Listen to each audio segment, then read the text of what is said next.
going to introduce the directors. They'll be here afterwards for Q&A, so stick around. But Mike Attie and Meghan O'Hara.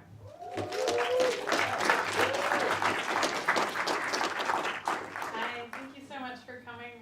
We just wanted to say thank you to the festival. Thank you, Duck NYC and Deborah and Tom Powers for having us here. And we don't have any intro to the film. We just hope you enjoy it. And we'll be back at the end to answer any questions you might have.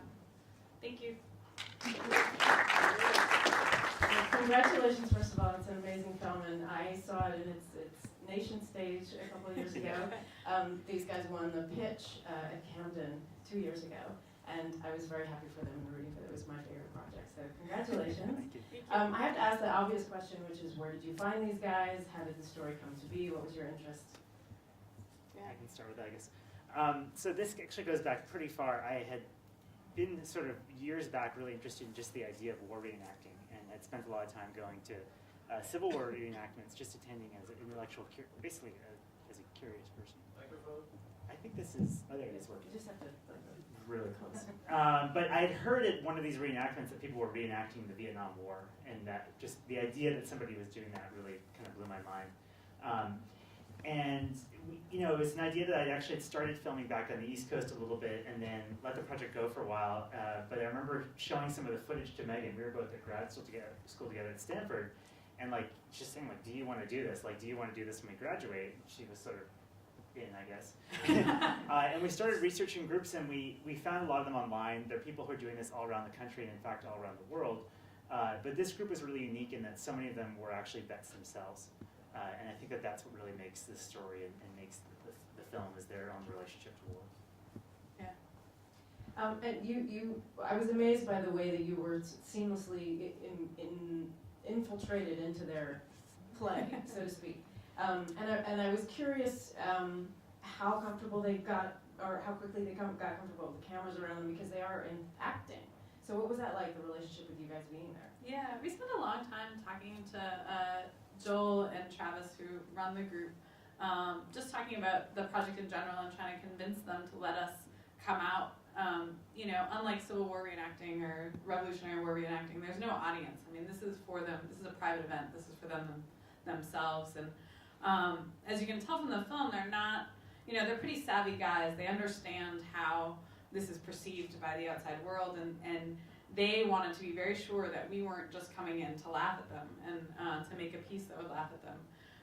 And we worked really hard to convince them that we had genuine curiosity about, and we were very honest, why does anyone do this? And that was the whole premise for the project, was why is anyone reenacting the Vietnam War? And why are soldiers from Iraq and Afghanistan reenacting the Vietnam War? I think that honesty and just being really open, I think, documentaries are the best when you kind of have to put yourself out there a little bit. But we made some concessions too for full access. Mike and I agreed to wear uniforms the entire time we were filming. So if you can imagine me in full green regalia, it's quite a sight to behold. But actually all that gear's pretty good for tromping around in the woods and pretty good to hold your camera stuff in. So we traded sort of dressing like Vietnam War correspondents for complete access. And I think, we spent about 3 years filming with them in total. So, and through a lot of difficult periods, like Tuna going off to Afghanistan, and I think we became ultimately very close with them. Something else I found interesting is the to me anyway, dichotomy between the soldiers, the real veterans, and this being very cathartic for them. And then a contrast, the guys who haven't been in war, this is a very different experience, but they come together and are sharing it. So can you talk about that a little bit? Yeah, a lot of people have asked us if the veterans are critical of the civilians that participate, and I have to say no. I mean, the civilians there are sort of demonstrating a real interest, a genuine interest in the experiences that these soldiers have had, and in the experiences and a shared interest in sort of the experiences of soldiers in Vietnam. So I think that that relationship is very positive. And you see Kinney in the film, who's maybe just, trying to figure out what's going on. And, he's easy to criticize, but we always thought of Kinney as a proxy for ourselves. I mean, that's who we would have been in that situation. So I think it's a pretty unique event in that you have these ages, from like 15, 16 through over 65 in and amongst the ranks, all working together on a project, all having experiences across a bunch of different wars. Some people coming from, they have people from Brazil this year, they have people from Canada that are members of their group. So I think it's actually a pretty unique project that they enact every year. So we can take some questions from the audience. Yeah, right there. Yeah. Actually, I thought your comment about the audience issue was really interesting because I was wondering about that.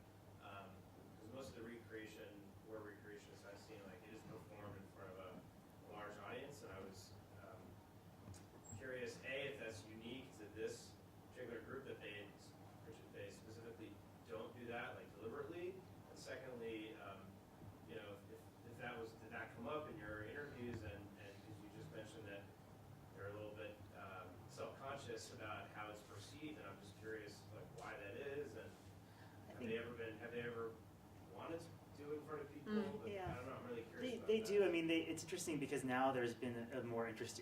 We have a lot of Vietnam anniversaries coming up, and there has been more interest in Vietnam, and so they've been called upon to do these like public displays where they'll basically set up like a tent and show this is like the life of a soldier in Vietnam was. But I think for them, they say a lot of the other sort of reenactment groups are sort of working under the auspices of like educating the public. And I think that they may say that, but I don't think that Vietnam is so tricky in that you can't, like with Civil War, you can recreate Gettysburg on the actual space and have people moving in certain ways. And Vietnam is just sort of like this kind of a mystery. I mean, they're sort of, what they're reenacting is a very loose approximation of something that was actually happening. So I think that there's just those challenges that they can't get around. And they have been criticized in the past, and all this stuff happens online with, somebody will sort of post up some pictures and make a mockery of them. So I think that they are sensitive to that too. I was trying to think of it. To me, I always thought of it. It feels like almost like a religious sort of. They go out there explicitly in their minds, to honor the experience of infantry soldiers in Vietnam that they feel were not recognized when they came back. And so this is their tribute, but I always think of it as almost like a religious practice where like the more they suffer, personally, the more they are like remembering, the more they are honoring better, which I think is fascinating. Yeah, right there in the middle. So just to follow up to his question, are they reenacting actual incidents, or are they kind of creating a composite of experiences that give the feel of it without maybe being specific to your place in time?